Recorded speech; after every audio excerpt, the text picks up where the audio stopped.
There we are. Hello, Melissa Crook here. Welcome to our first Come As You Are panel of 2026 here on the Together We Feel panel show. We kicked off 2026 last week with Feeling Financially Empowered. Really good panel. Really highly recommend you go back and check that out. Had 4 fabulous women with me that really shared a plethora of stories. But today's our first Come As You Are.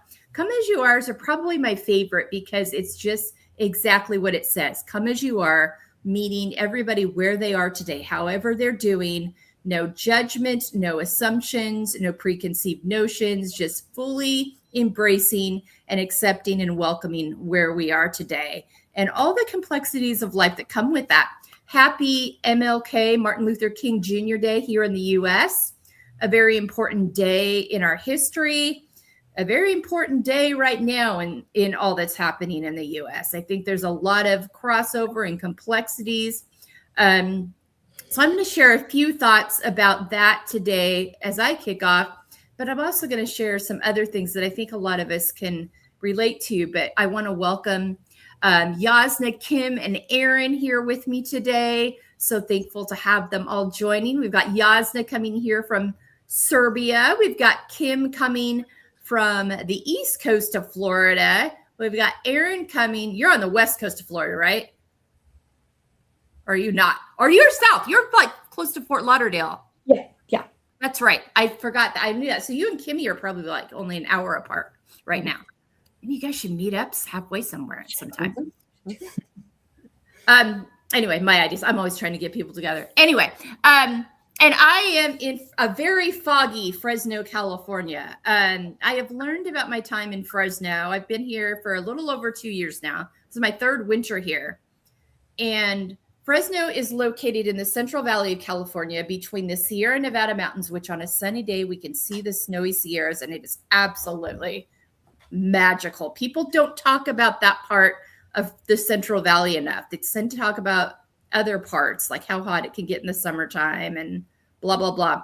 I can tell you when the mountains are out, it's spectacular. We are actually closer here to the mountains, to the Sierra Nevadas than Denver is to the Rockies. So if you think of a sunny day in Denver with the mountains is spectacular, you got to come to Fresno on a sunny day. However, we had a few of them last week, but whenever it rains a lot here and then stays cool, and when I say cool, like under 60 degrees, because that's California cold here. A fog, when there's a lot of moisture in the ground, because a big ag land, a fog can set in. It's called the Thule fog. I don't know why they call it the Thule fog. That's what they call it here. I don't know the history behind that, but it can stay foggy for days and weeks at a time, like dense fog. Like we've had several wrecks the last couple of weeks, several deaths from the wrecks, tragically. It's a historically very well-known thing around here. In the first winter, we didn't really have any at all. And so I was like, what's this fog you're talking about? Last winter was a little more during the fall. This winter has been on steroids, and people have said this is how it used to be. So I don't get snow, but I get this really dense fog, low to the ground fog that doesn't break for days. And it kind of adds to my feel the need to hibernate right now. Kind of like I used to feel when I lived in northern states and we'd get a snowy day or a snowy weekend where you just want to grab your blanket and cuddle up and sit by a fire and drink your coffee and just kind of stay there all day. And I think the thing I've learned, it's been interesting, and it hit me that it's not, people get sick a lot this time of year, obviously. You're indoors more. My husband's been battling something. It's been trying to get me for about a week now, but hasn't gotten me fully yet, but it's just kind of lingering. And I've just like, either just get sick and just kick me my butt or go away. But this kind of in-between land that I'm living in. But what I've thought a lot about is, I've thought a few times, I'll just get sick and I'll just go to bed and rest and snuggle in and I won't have to explain myself. And I'm like, why is it that I think that I have to be sick to just go to bed and snuggle in and rest? Why is it that I feel like, because this isn't a new feeling for me in January. This has always been how I felt in January. I kind of start coming out of it mid-February. and people are like, oh, and some people are like, do you think you have like seasonal depression? I'm like, it's not a depression. I don't feel bad. I just want to just snuggle in. I just don't want to do much. I just want to kind of rest and be warm and wrap up in my blankets. But I've always felt like I had to have a reason to do that, and have kind of, I don't know, consciously shamed it. And then earlier this year, thanks to our friend Erin, she introduced me to her friend Barbara Hallen, and Barbara is very well versed in human design, and she's been a guest here on the podcast. She's been on a couple panels. And she's like, can I do it as a just kind of an exchange?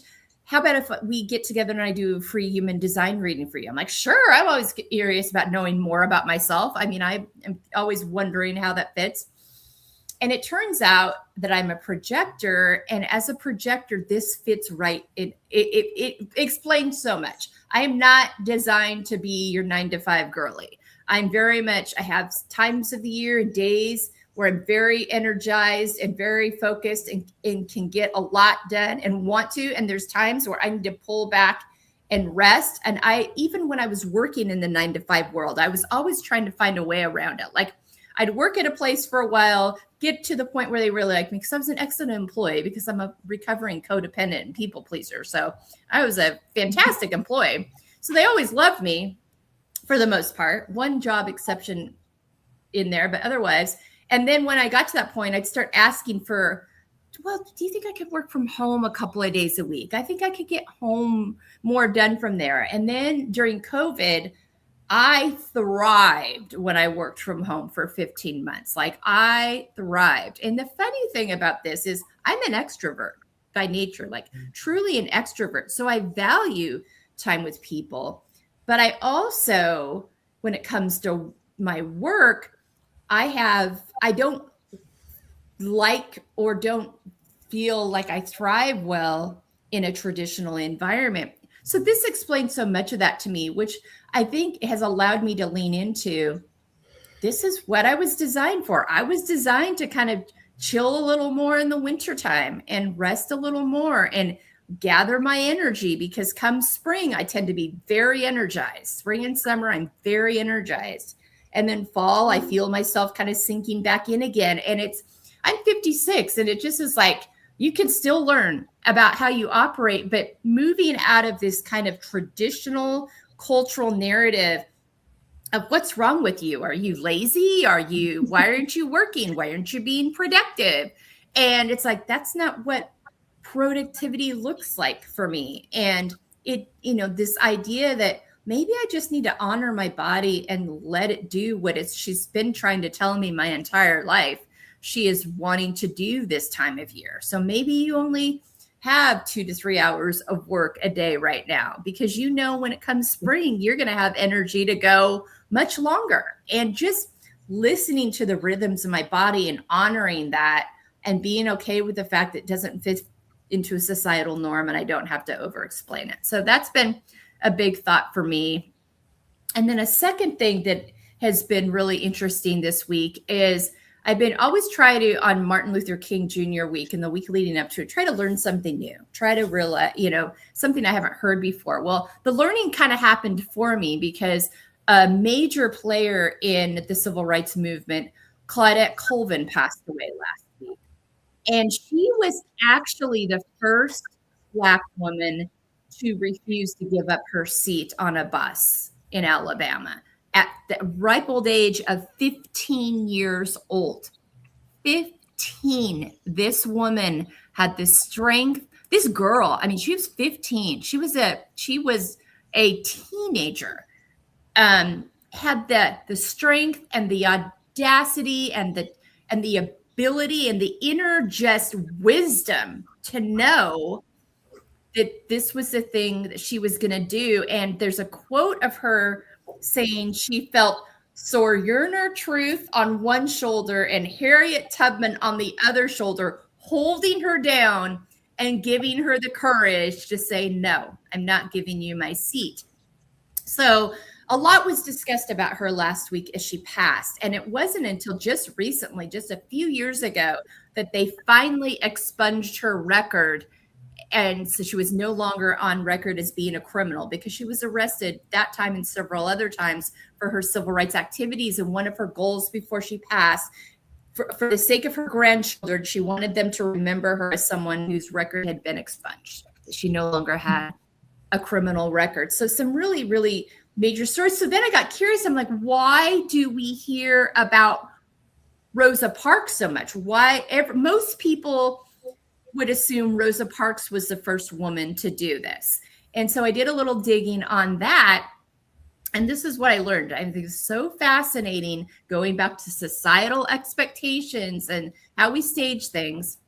Rosa Parks is more famous than Claudette Colvin because civil rights leaders strategically chose Parks as the face of the Montgomery bus boycott due to her respectable image as a calm, adult, middle-class NAACP secretary, while Colvin, a 15-year-old, darker-skinned and poor teenager, was considered a less ideal symbol for the movement, despite her crucial role as a plaintiff in the case that desegregated buses. Parks' established community standing made her a more relatable, although I question that, and trustworthy icon to rally behind, whereas Colvin's youth and circumstances made leaders fear she'd be dismissed as a troublemaker.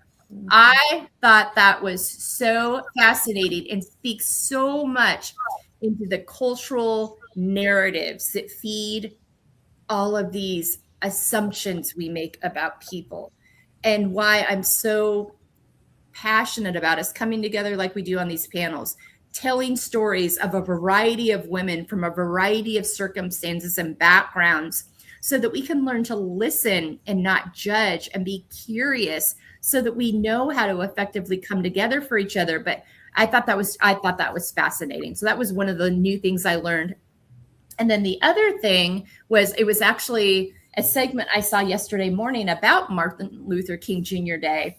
And it talked about his civil rights attorney, Fred Gray, who at 26 years old went into court the first time to start fighting for these new changes in civil rights to be put at 26. So we got a 15-year-old and a 26-year-old moving the way and changing the way we operate and live, and laws are placed here in the U.S. So also a reminder, age is just a number. You are never too young to make a difference. So that's what I come in today. And that was a lot of talking from me. I don't usually talk this much at the beginning of a panel, but I felt like those were really both important things to share today. So I'm going to now turn it over to Erin. How are you doing today? I'm fantastic today. I'm cold. Yeah. That's good. I'm Florida cold at my 50 degree Florida cold. So I'm Erin Copeland. I am your caregiver support specialist and author of Welcome to Caregiving, the things caregivers never talk about. And Melissa, you gave so much to talk about today. I know. Already.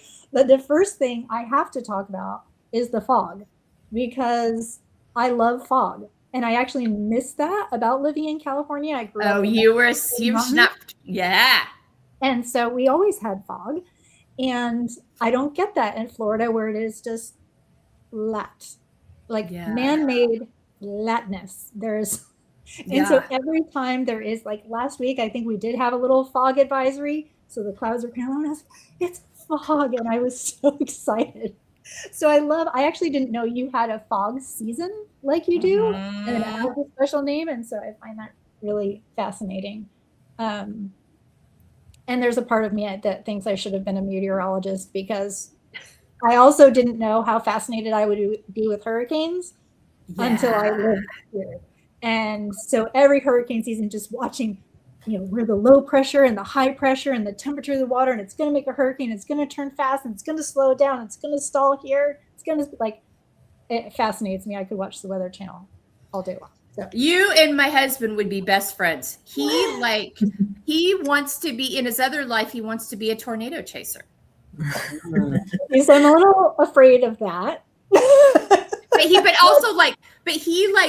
He took classes when he was working at Texas Tech. His little side hustle was he took classes about the weather, about science, and he was actually thinking about getting a master's in it because he's got just because he was so fascinated with it. And so that's so interesting. Yeah. You're in the right place for hurricanes. Right. I mean, I like to be inside. I like just them on the news. I don't like to live through that. So yeah. Clarify.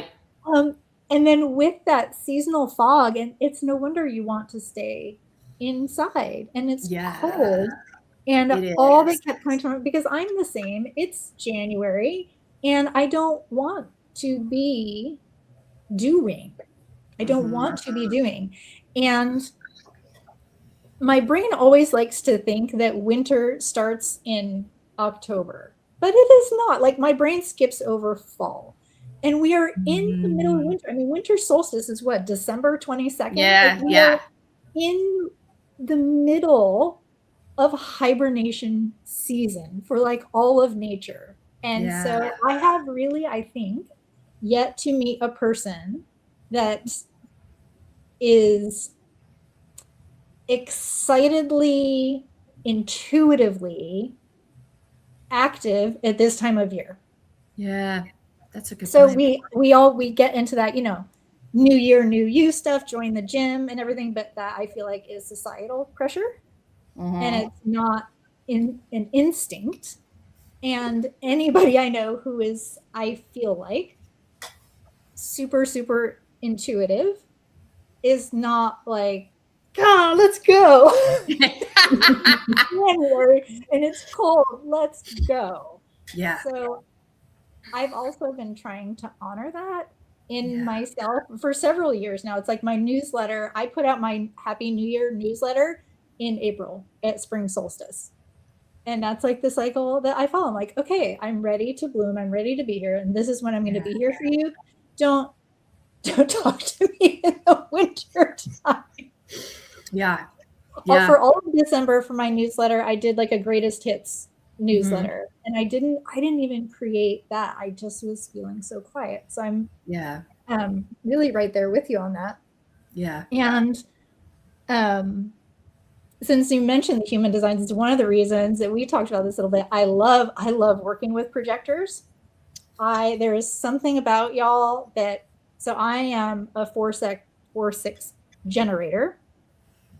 And so, and I also did classes and everything with Barbara and readings, and she's so fantastic. So anybody listening, if maybe we can drop her stuff in the notes. Yeah. She does like a 30-minute reading, and she voice records it for you. So she reviews your whole chart and then records it for you, so you can go back and listen to it. And like, she gets excited reading your chart. And so you get to like feed off of this energy. And she's also a projector. Yeah, she is. So it's really fantastic. So when you give her that invitation, she responds beautifully to it. But I go around with all of this energy because I'm a generator. And so I give energy off to other people, and I get energy from people. So I have to be around people, which also in hibernation season, like, isn't like. I know. I hear you. I know. And I think, oh my gosh, my last response to your current events update was, I wrote the word audacity too, when you're talking about the 15-year-old on the bus, because only a 15-year-old I feel like would have the audacity to be like, no. I don't think a 50-year-old woman maybe could, because we've been beaten down by society. We've been I just have my seat. And so, and the only other note that I made about that really was, there's so much marketing and everything. It all comes down to marketing and who is going to be the most palatable, acceptable, and draw the most appropriate attention and all of those things. And it's everywhere in our lives. It's everywhere. And I think it would serve us well just to remember that when they're put in front of us, like who's putting it there and why it's there and what message it's ultimately serving. And so those are my commenty things. I don't know what I'm still going through learning new things. I'm working through my grandfather's estate and working with an attorney, like to do a summary administration. Like, I don't even know what that is. I'm trying to tell my cousins, I'm like, we're doing a summary administration. I don't know what it is, but this is what we're doing. Wow. So they're like, we don't know either. So go for there. And so it's so much learning. And yeah, we never stop learning. I don't care what the topic is. Yeah. We're always learning something new. Yeah, for sure. All right.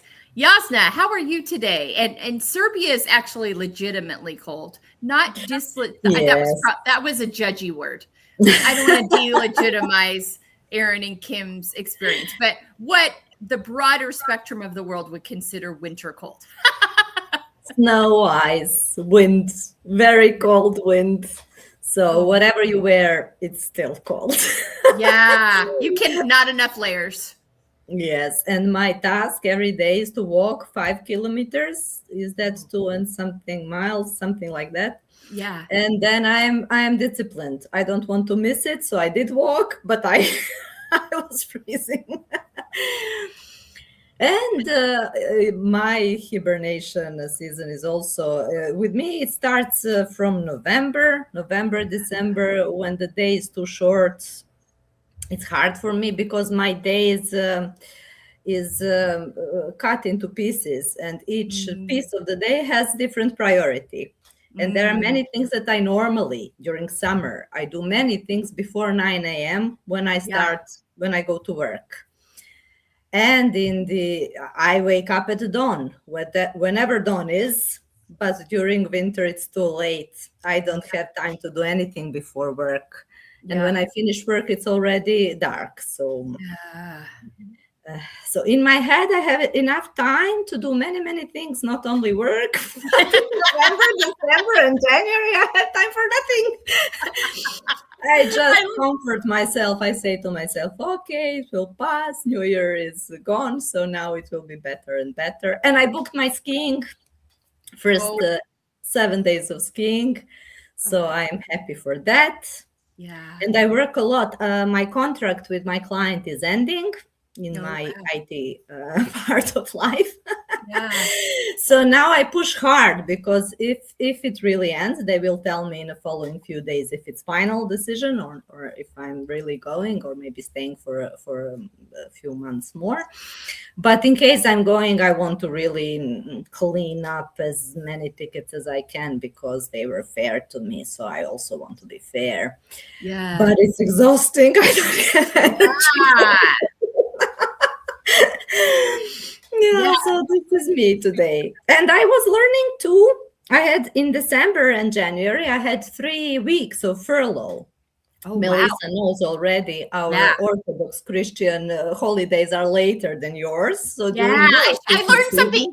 Christmas doesn't happen until the 7th of January. Yes, our Christmas is on 7th of January. So when it is your holiday season, for us, it is really quiet, which helps me in my hibernating winter state, because for me, it is working days, but I don't really have much to do, because I'm serving people who are mostly Protestants or Catholics. So they have holiday season as you do. But this time, because of the cutting cost, I had to go to this furlough 3 weeks. So I used that for some courses, some writing courses, some AI courses, AI for building mobile application with no coding, AI in picture generation. So it was really interesting. I can't say I'm some kind of expert, of course.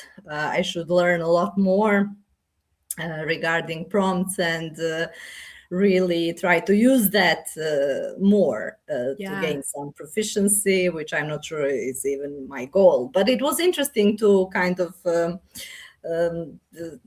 just have some overview of what else exists today, because it's kind of very different than I was imagining. So that was interesting. Yeah. Yeah. Oh my gosh. Well, it's funny. I have to tell you, I told my husband, I'm like, listen, I spoke with a woman today in the Eastern Orthodox tradition. Christmas doesn't happen till January 7th. So I don't have to take the tree down yet. He's like, oh, geez. We've And we needed have it. different tree, you know. For 1st of January, we bring tree like you do, like a pine Yeah. tree. But for Yeah. our Christmas, we use oak tree and we burn it Oh, wow. in That's front of so the churches. In front of every church, you have a big fire, and then people come and throw the oak tree. So it's a big fire for several hours. wow. See, I'm learning new things all the time. I don't know if I'll get him talked into an oak tree. That might be a bridge too far.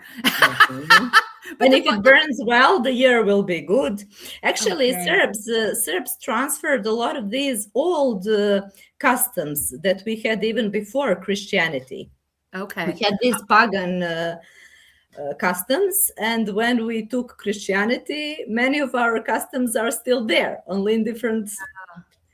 We interpret them differently. That involves Christianity, but somehow we are still burning something, and we bake some breads. And I baked 2 breads for my Christmas, one for my own house, one for my sister's house for the family lunch.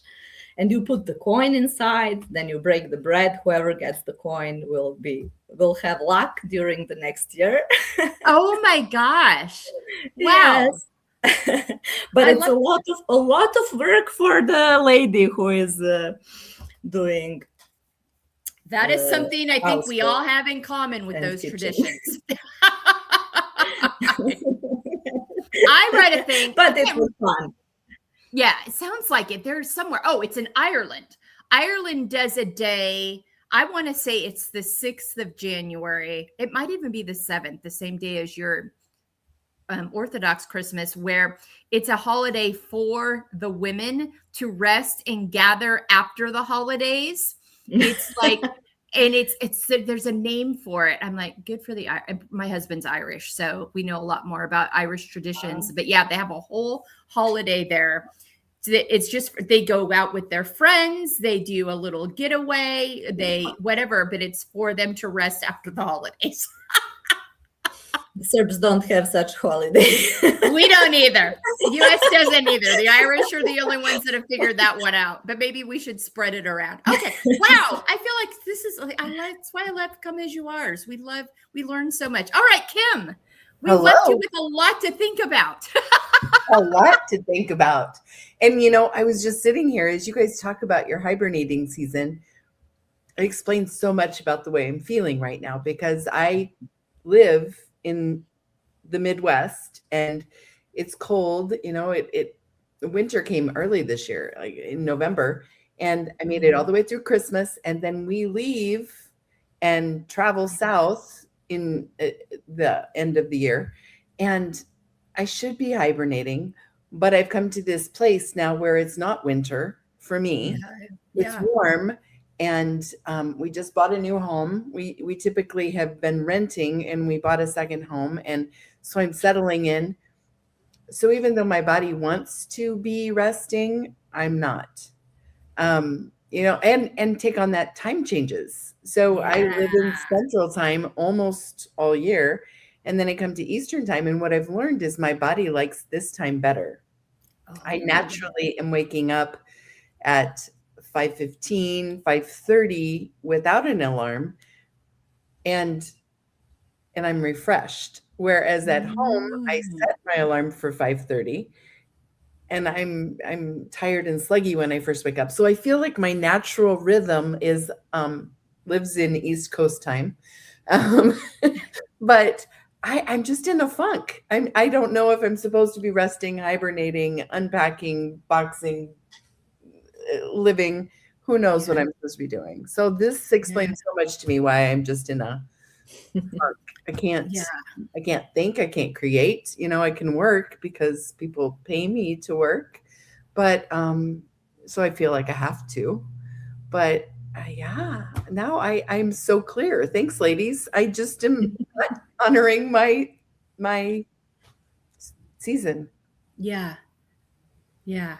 And I think it's so interesting, and it gives me clarity too, because I think it goes back to this listening to our bodies, honoring what they need, and measuring. And if we're not doing that, like getting like why it's because of my job, it goes back to just other ideas that these society cultural narratives, especially existing in a traditional, where we are here in the US, a traditional capitalist society where it's very much work 40 hours minimum. A lot of people work more.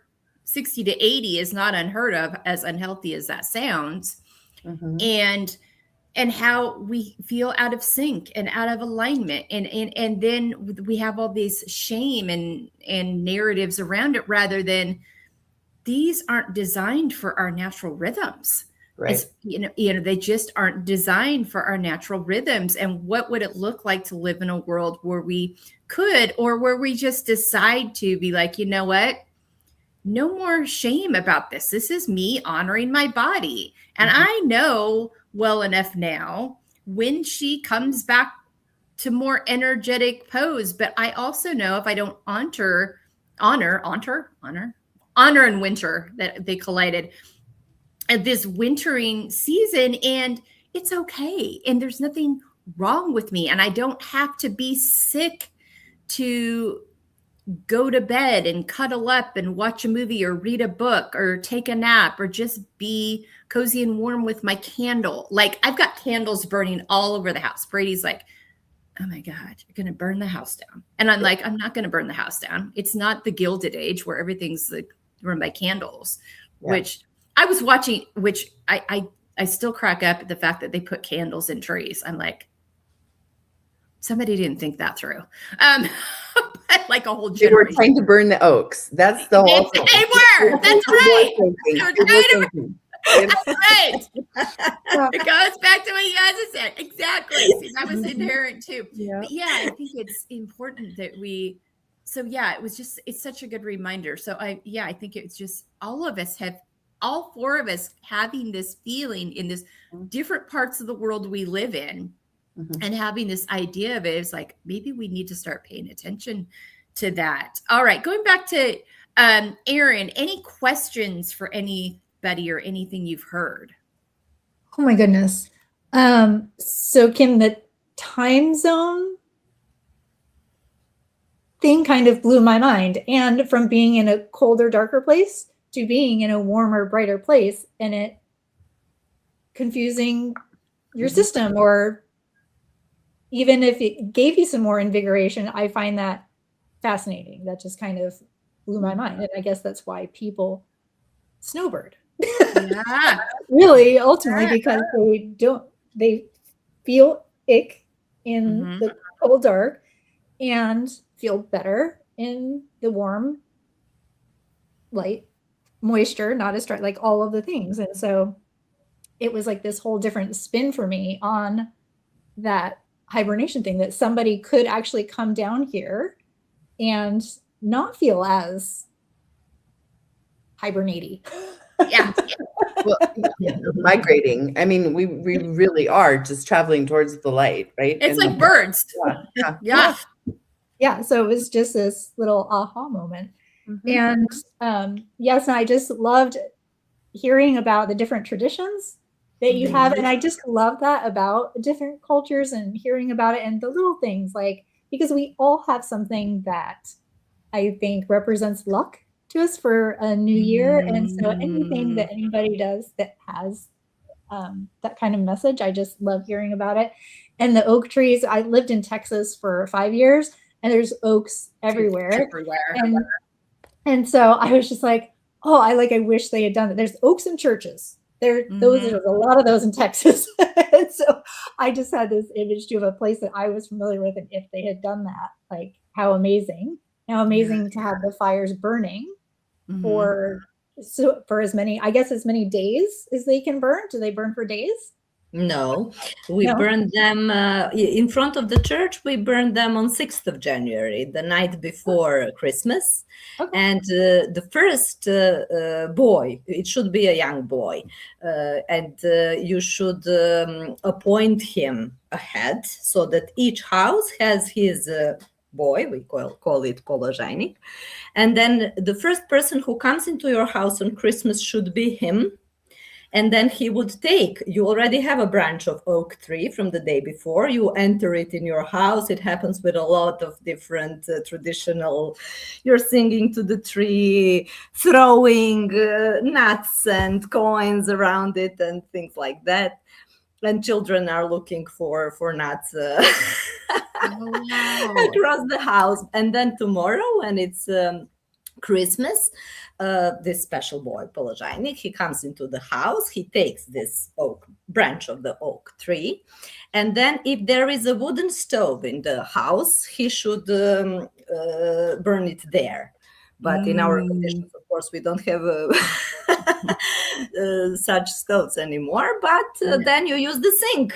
You burn it in the sink and sing to it the whole poem. In Serbian tradition, we have a lot of different poems, and of course, we have one for Christmas, and it says, "As many sparkles, you will have that many children and happiness and money and health and everything." So many meanings. I love it. And then we have a meal, of course, and then we have a meal for 3 days with friends and everyone else. Wow. And then you roll out the door at the end of the 3 days because you can't. And then I'm even more exhausted than I was, but I'm happy to spend time with family and everything. Talk about tryptophan. Holy cow. You really do need a nap after that. You do need to hibernate after that.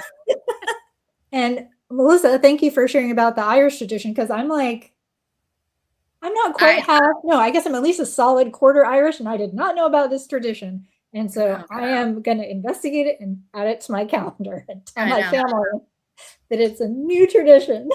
I know. I told my girls, I'm like, listen, because my husband's a little more than half, because my father-in-law had a little bit too. My girls are a little more than a quarter. And like, this full on, you get to now. We are everybody. My husband cooks the turkey in our family, so he's like, "Do I get to be part of it?" I'm like, "You cook a turkey one time a year." I don't know.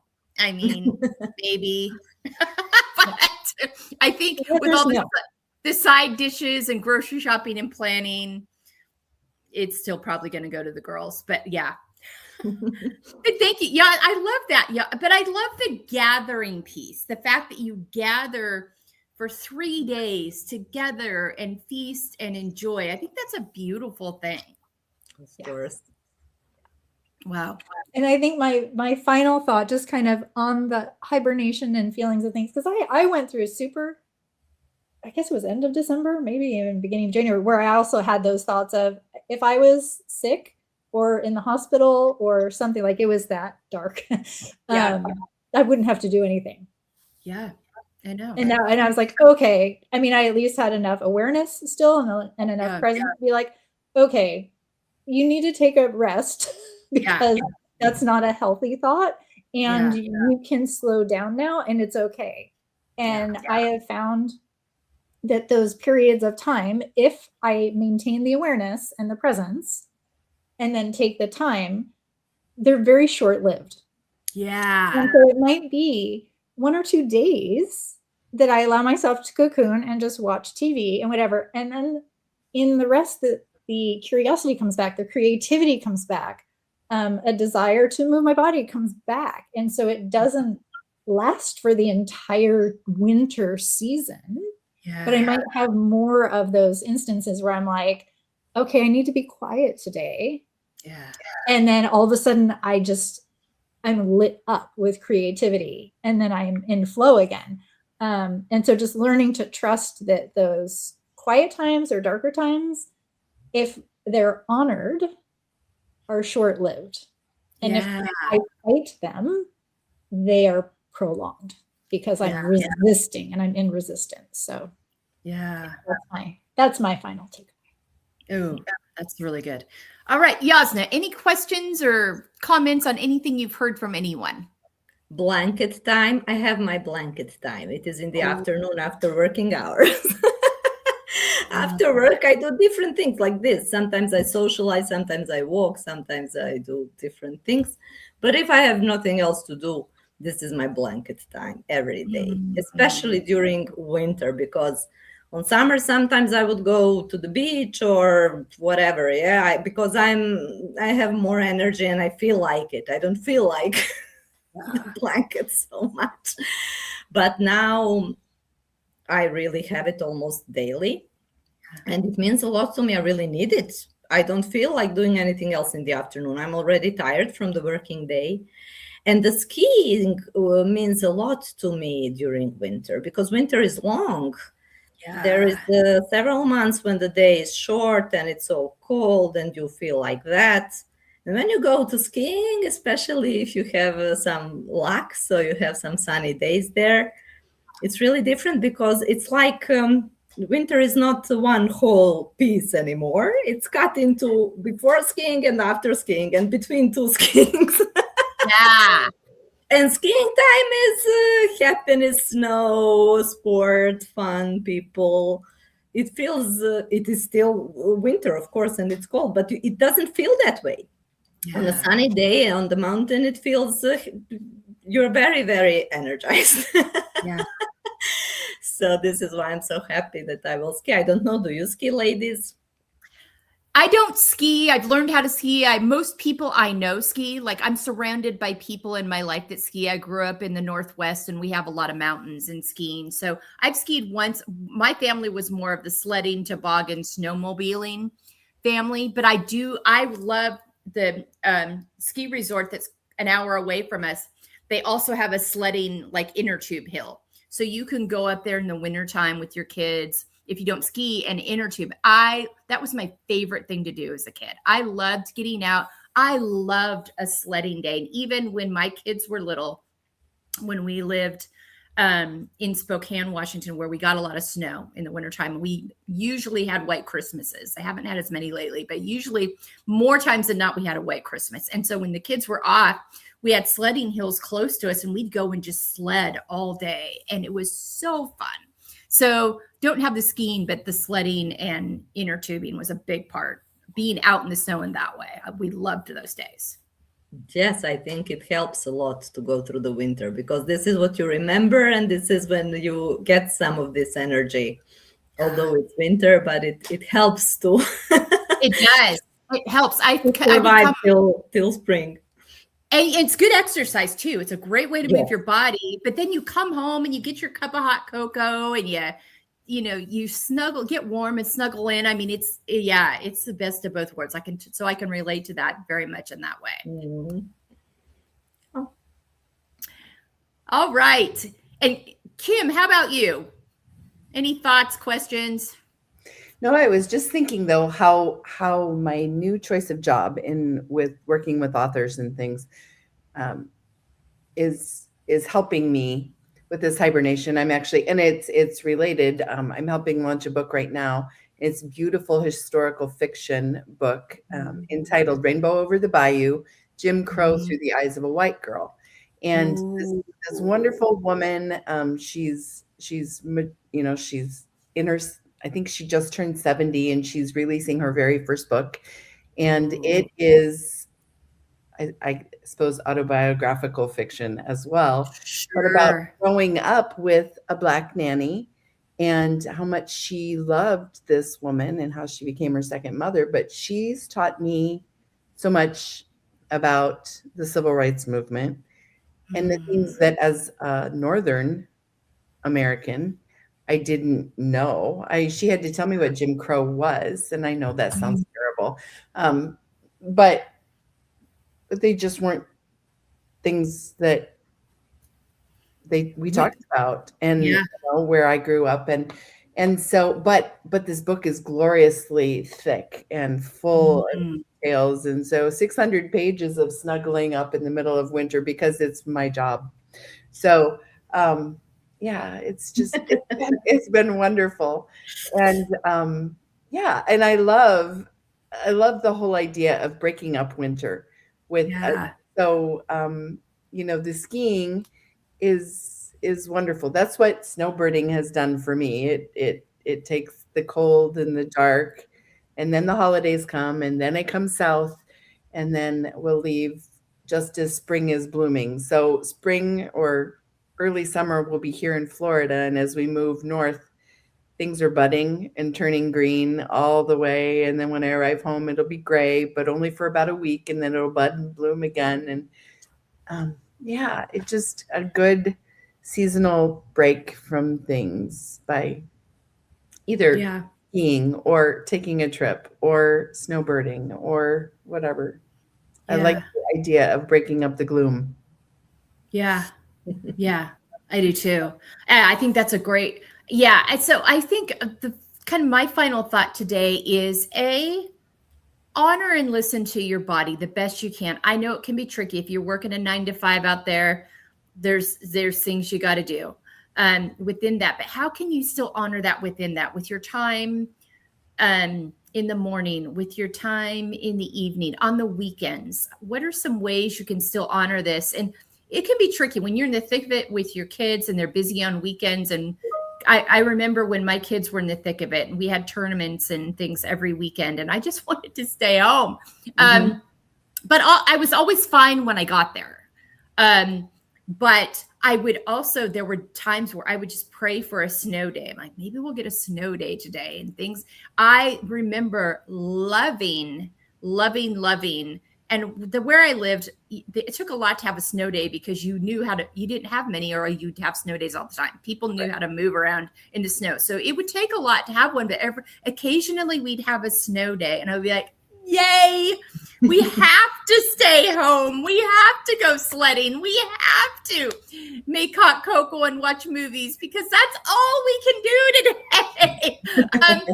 And so, but how can you honor yourself still in these ways and the way you're feeling? And if it's tricky, if you're just in a busy season, then don't beat yourself up for it.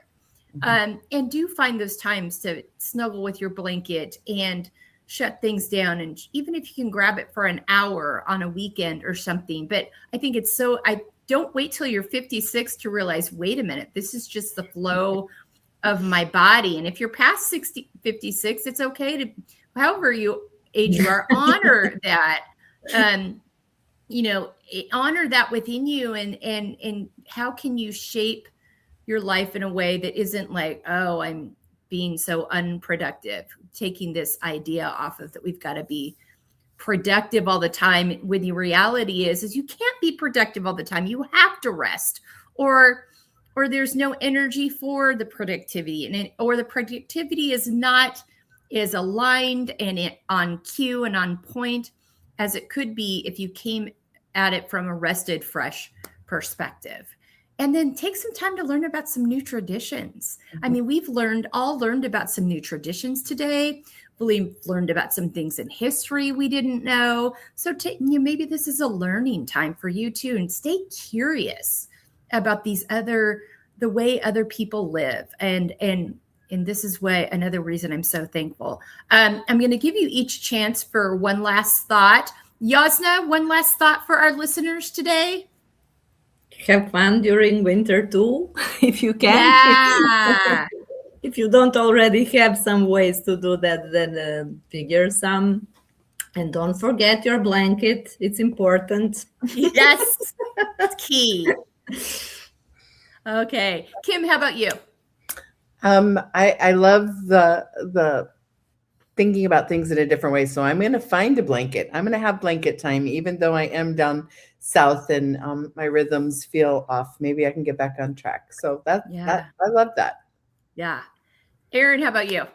I'm jumping on the blanket bandwagon. Like my cat and I go outside. She likes to go outside with me. Like she will go outside and she will stand at the door and meow for me and wait for me to come out. And we sit on my chaise lounge together and I pet her until she doesn't want me to pet her anymore. And we call that our happy hour. And I'm going to bring a blanket. I love that. All right.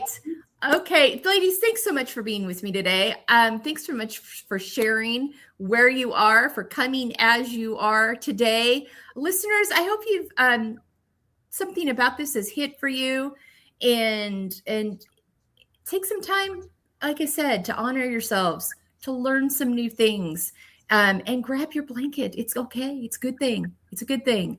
Enjoy that blanket. Thank you for that wisdom, Yasmin. So much. We learned so much from you today. Oh my goodness. All right. Take good care of yourselves this week. We'll be back next week. And Kim doesn't know this yet because I haven't gotten ahead on my panels, but I'm wanting to do a Wells and Betters panel next week. And this is inspired by Kimmy in her journal that right here. It's the owner's manual. Y'all can get it. It's one of my favorite prized possessions. And I want to talk about the Wells and Betters next week. And I want to talk about how they can lead us to continue to learn and grow, allow us to pause and celebrate our wins, and then think about, all right, this is, well, what could be better, what could be healthier, what could be more aligned. I think it's just a great trail of thought. So if Kim's available next Monday, we'll talk about, and I've got some other people on the list too to invite as well. But you, of course, are the lead because you came up with it. So hopefully that's what we're talking about next. I love that. I love it. I love it. On the panel. But thank you so much, all of you, for being with us here today on Together We Feel. Take good care of yourselves and have a great week. Bye. Thank you, Melissa. Bye.